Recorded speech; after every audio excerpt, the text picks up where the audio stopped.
Well, it's a very good morning from him, and of course, it's a very good morning from me. Hope everybody's well and enjoying the spring-like weather we had at the weekend. If you had good weather, that is, you may have had pretty dire weather. We actually rained here a couple of times, but anyway, watched the rugby on Saturday, and well, it wasn't a good result for England, but great result for Ireland. In fact, a special result for Ireland, really, because it was St Patrick's Day on the Friday, and then they had the rugby on the Saturday. They run the Grand Slam, so all things are emerald green, as they say. But let's get on to our live stream. Hope you're all right. Hope you're good. If you're listening to this on podcast, or if you're listening to or watching this on the live video on LinkedIn or Facebook or whatever, it's great to see you. And let's give you a few minutes now of mortgage goodies or insights or advisor CPD, whatever it is that you want from me for the next 20 minutes or so. So we're going to talk about fact finding a little bit later. I've got a few ideas for you to help you on your route to financial advisor. But of course, it would be amiss of me if I didn't talk about the budget or the spring budget, whatever they call it these days. Budgets every couple of months nowadays, aren't there? It's always the way. Well, they call it the autumn statement and then the spring budget or whatever it's called. It's all very political. We're probably having a general election next year, possibly a new party coming in and change everything anyway. So it's all a bit daft, isn't it? But on a serious note, though, lots of opportunities and lots of things happening in the mortgage world and the financial services world, of course. You can find it difficult to split the two. It's what's happening. So I'd like to give you a bit of an update on 5 things I see will impact a financial advisor, mortgage advisor. That's really where I want to go, rather than just give you the numbers and the figures. And then we'll move over and take a look at fact finding. So that's the plan for today. Okay. Let's start then with a little bit of an impact on the budget. Now, the purpose behind the budget this year was, well, there's a number of purposes, of course, to raise money, isn't it? But also they want to get the over 50s back to work, and it's a big issue, really, isn't it? That since the pandemic, a lot of people between the ages of sort of 50 to about 65, 70, many of them have just given up work. One, because they can afford to.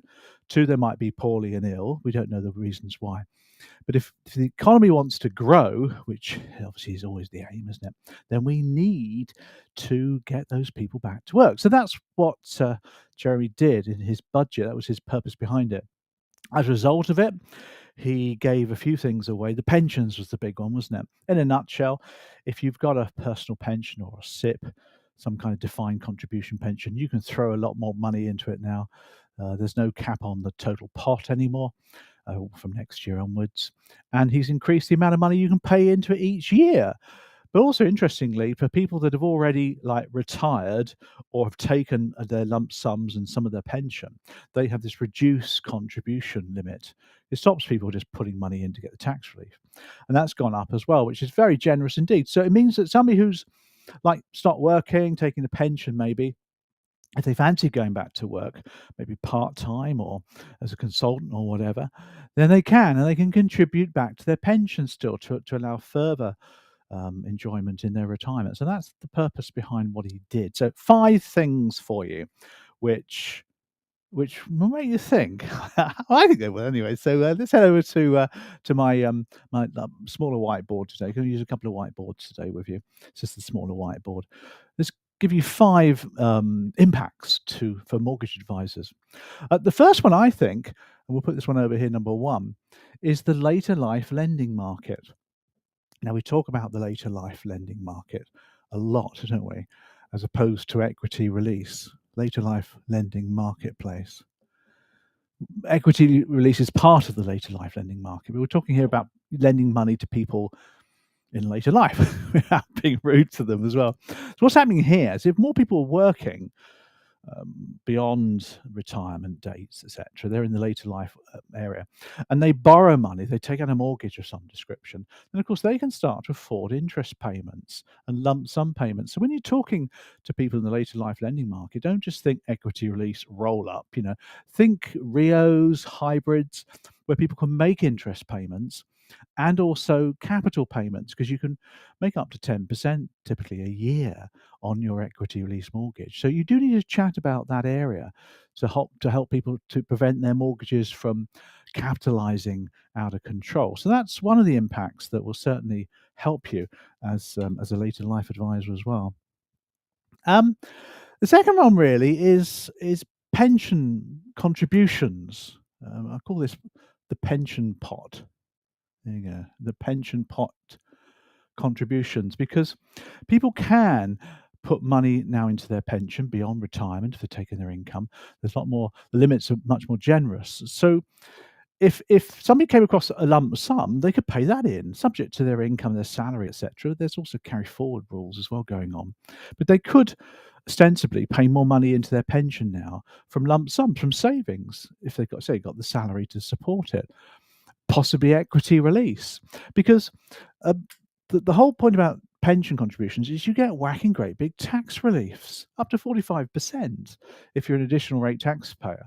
And of course, the additional rate threshold's coming down next year, so a lot more people are going to be additional rate taxpayers. So you get your basic rate at source, but you claim the rest of it. That's a hell of an uplift on an investment. It's a massive uplift, isn't it? Think about it. So if somebody's got savings or they've got possibly equity release, you could even look at that. You'd have to talk to the accountant, of course, and obviously you need to talk to a financial advisor. You might be one anyway, but there's certainly an opportunity there to think about as an equity release financial advisor as well. The other one is a possible, I don't know, it's the buy to let market I'm talking about here. Now, the buy to let market is dominated by professional landlords. I'm talking about the part time landlord, the person, she's got one or two properties maybe for her retirement. Now, the tax issues for buy to let are getting more and more onerous. And as you know, of course, you've got capital gains tax annual exemptions going down next year, so you'll have to pay more capital gains tax. The dividend allowance is also going down next year as well, so you're going to have to pay more tax on your dividends. So if you bought the property for a limited company, then you're going to have to pay more taxes, obviously, on the dividend side, CGT, if you're a personal investor.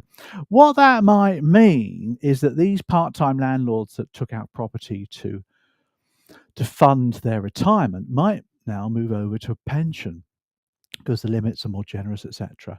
Now, obviously, you can't talk about that as a mortgage advisor, but you do need a referral conduit for a financial advisor. You might be a financial advisor yourself. So you might see a few part-time landlords just giving up the property and putting the money into a pension as maybe a lump sum or something. So think about that. Talk about that to your clients. Be careful of obviously advice area that you give there. So that's something to think about. Um, Here's the other one. I'll sneak it down the bottom here for you. Let's put over here number 4. There you go. Let's sneak that into the bottom for you. This one's to do with the other thing that Jeremy Hunt did in the budget, which was to continue to increase corporation tax. Now, corporation tax, corp tax there, is going up to 25% for larger firms, really. It's for profits of more than 50K, and then it's tapered up to 250. So basically, more corporation tax is going to be paid by larger companies and small companies too, because it is tapered. So a small one-person band who has a limited company to operate her business in, her consultancy maybe, she'll make more than 50 grand in profits. Therefore, she'll start paying more corporation tax. Now, here's the thing. As a protection advisor, do you advise protection? Do you advise business-related protection? I'm talking about relevant life insurance, for example, which is bought through a limited company, and the limited company pays the premium. You can you can offset your profits, of course, and reduce your corporation tax.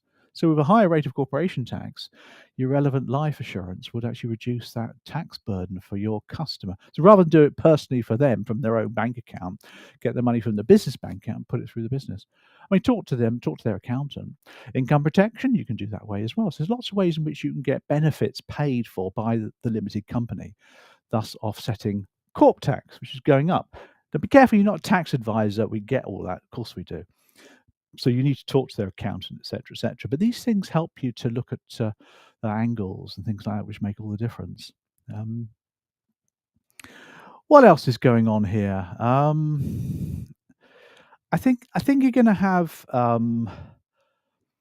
later life marketplace changing a little bit now as well, with people working longer, maybe good incomes coming in. Somebody wants to raise money for equity release or later life, they can afford to make payments as well. So I think what you might see, I don't know, it's just a long shot really. Number 5 is you might see more later life lending, like RIOs, for example, being used to buy homes. Now, think about it logically. If you're a customer and you've gone back to work, or you've got yourself some consultancy work and you're earning some good money, and you're pumping money into your pension, etc., all looking good, you might just want to move house. Why not? There's plenty of mortgages available to people in their 70s, 80s, particularly if they've proven they can work on beyond retirement. And these mortgages, these later life lending mortgages like RIOs, for example, which require interest-only payments, or even mortgages, roll-up mortgages with no payments. You can use them to buy property. So maybe your customer could buy a bigger property. Maybe they move down to the coast where it's more expensive. Maybe they could buy property and take out an equity release mortgage to purchase a property. Probably a RIO, because they can make interest payments because they're earning money. That's something to think about. Don't just think about people moving home who are under 65. People over 65 just downsize to the seaside in a bungalow. It's a bit old-fashioned thinking, isn't it? Time's changing. This pension boost, the government's push to get more people back to work now, people working on till 70, 75, it's not uncommon nowadays. So think about lending to those people for aspirational purposes, to buy a new house, for example. I think that's fifth point for you to take on. So there's a few impacts for you as an advisor, a mortgage advisor mostly, on the budget. That's how it affects you. And you need to talk about these things to your customers. It's a great excuse to get on the phone and book an MOT. We talked about that before. And then talk about some of these things. Hey, Mr. Brown, let's have a chat for 20 minutes online on video, and I'll give you 5 things that you might be thinking about now as a result of the budget with regards to your mortgage and your financing. So yeah, get talking to people. It's certainly the way forward. I hope that's been useful. Bye. There you go. I love a bit of a budget, don't you? Obviously, financial advisors have much more to talk about when it comes to budget implications, all the tax rates and the ISAs and the pensions and the investments and all those things. There's so much more to talk about, and we'll catch up on that at the end of our session today. But what I would like to now move over to is a topic which I've created about fact finding. And we'll come on to why and what that's all about. So let's head over to the other whiteboard, shall we? And we can talk about this one. So let's head over to the big one, the big whiteboard. Now, the title is Fact Find Like It's 1999. It's a takeoff of a song, isn't it? So anyway, it's a bit of fun. So what we're talking about here, what's the background? Well, we're talking here about some people now, some mortgage advisors are really thinking seriously about migrating into the financial advisor world, either to complement their mortgage business, to supplement it, maybe to build their career, their future. And to become a financial advisor, there's essentially 3 steps. So let's just quickly summarize those 3 steps. The first step to becoming a qualified financial advisor, of course, is to qualify in the various exams. That's a big step for most people. It takes a bit of time. We're starting our route to financial advisor next month in April. We're taking a number of people through a 9-month period of qualification, and it's fine. You can do it. It costs you a few quid, but it can be done.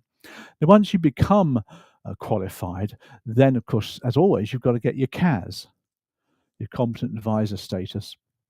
Is something that you need to obtain through your principal, for a network, for a firm, whoever. They need to make sure you're skilled in the area of giving financial advice. That actually is the hardest one, because dealing with a mortgage compared to dealing with a client's financial planning is very different process, requires different skills, different attributes, etc. And then once you've got the CAS, you then have to do your CPD and the SPS, which is your statement of professional standing. Each year you have to prove your ability and continue onwards. And then some people go on to do chartered examinations and become a chartered financial advisor. I was watching Martin Lewis show on Thursday, and he had a chartered financial advisor there on the studio, and she looked very important and well qualified, which she was. Chartered sounds great, isn't it? So that's through. Now, the one I'm thinking about today for you is this one here, the CAS. Because a lot of you can get exams and do all that. It's not a difficult thing to do. Well, it is difficult, but it's not unheard of. But the CAS is hard. So one thing you can do now is to start thinking about fact finding beyond just the mortgage. You should do anyway, but most of us don't. We just do a mortgage fact find. Now, why should you start thinking about expanding your fact finding? In other words, fact find like it's 1999. Well, first of all, there's 3 reasons really. Number one, you've probably got a bit of time, because you're not probably as busy as you were last year. Number two is it's good face time with clients to fact find, talk about their needs, wants, aspirations, etc. is good business with clients. It builds rapport, builds the respect. And number three, you can make referrals to a financial advisor now. You should be doing it anyway. If you recognize the need, you should make the referral. And I'm sure when your compliance person comes to watch you, you probably talk about that a lot, but you don't do it in reality. But you could and you should. Ultimately, of course, you could become a financial advisor yourself. So that's really the stepping stone to it. So how do you do it? Well, you've probably got your formal fact find that you have to complete for your mortgage. I get all of that. That's fine.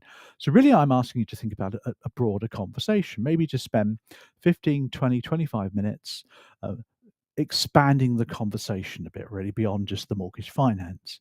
Remember, this is good for the client. This is very good professional activity from your part. So how do you do it? Well, when you talk about a mortgage, you talk about income, expenditure, assets, liabilities, bit on the credit side of things, bish bash, dip, mortgage agreed. When you talk about somebody's financial planning, you have to look at a more holistic view. And I've got two or three things to help you just to get you thinking about how you do this. Now, for any of you that have studied psychology at uni or whatever, you might have come across Maslow. Abraham Maslow was a dude from the 50s who read a few books about what motivates the human being. And he maintained that humans are aspirational. They like to improve their lot in the world. And you look at people and they do that. So what he created with this thing called the pyramid, Maslow's pyramid. He actually created the pyramid. We said he did because it looks quite good on a piece of paper. No. But the pyramid had two parts, and people aspire to go up the pyramid. That's the whole point. They climb the pyramid. So it's a metaphor. The basic needs at the bottom are mostly survival and security. Security and survival. So as a person, as a human, our basic need is to survive and then to feel secure. So it's about income, property, home, money coming in to pay the bills. It's all about that. Once we get that, we then move into what they call the growth area. This is where the human grows as a person. The first part is get out there, meet people, become part of a team, part of a social group, family, friends, all that sort of thing. Then we get into proving ourselves, our self-esteem, to be able to, to achieve things in the world that we want to set out to achieve, and to be recognized by our peers. Then ultimately you have this self-actualization, he called it, which is about achieving what you want to achieve out of life, really. So we basically grow. Now, when you're financial planning, you talk about the client's needs in those areas in that order. And that's the important thing, because the first area of financial planning you want to talk about is protection. And I talk about Pepsi, which I talk about, etc. So protection, first of all, down the bottom there, in the event of death. So surviving, it underpins everything. Now, as a mortgage and protection advisor, you probably already talk about this because you do. So that's certainly the first area to look. And amongst that as well, you have earnings protection. There you go. So you have life assurance and earnings protection. I'll squeeze that in for you. Again, that's life assurance and that's income protection, critical illness, that sort of thing. And that underpins everything. Now, you could also start to talk about the next area of security and stability. In retirement years, how will people survive? And that, of course, is your pension provision, if you like. It's all well and good having income now because you're young, aren't you? You can do it. But when you're old and creaky and all that kind of things, what are you going to do to survive? So that's what we call PEP, because this is Pepsi, which I call it. Now, once people have talked about that foundation, you can then sort of talk about aspirational, improving your lot, improving your position in society, doing whatever it is you set out to do. And that's when you get into savings. So you could look at how to save money, savings. And then once you've saved the money, you could then look at investment needs, how you can grow your wealth. Then we tend to look at other areas like legacy. I call it other. So you might want to look at how you're going to pass your legacy on to your next of kin, your wills, that sort of thing. property purchase comes down here mostly, but it could go up there as well. And what you've got there is what we call PEPSIO. There you go, PEPSIO. Let's put that in there for you. PEPSIO, which is our acronym. And we use that when we teach financial advisors to fact find. The point I'm making here is that you could have a conversation around those things, make a few notes. You could get some kind of fact find together if you wanted to, with some hard facts, soft facts. But it's about practicing the art. And that is financial planning. That's what it is. Most financial advisors are wealth managers. They tend to work in that area because that's where it's all lucrative, really. They leave us a lot to do this sort of thing, a bit of pension provision as well. A lot of legacy planning, IHT planning, that sort of thing. The other thing you could do here is to operate a lifeline. Now, we've done, sneak this over here for you. We've done videos on Lifeline before. Lifeline is another way of looking at clients' needs, both in the past, the present, and the future. And you look at a family, hobbies, career, and home, and what they're planning to do in those areas. And that's, of course, when you link in the Pepsi. But the point I'm making is the more you do this now, the easier it will be to get the CAS.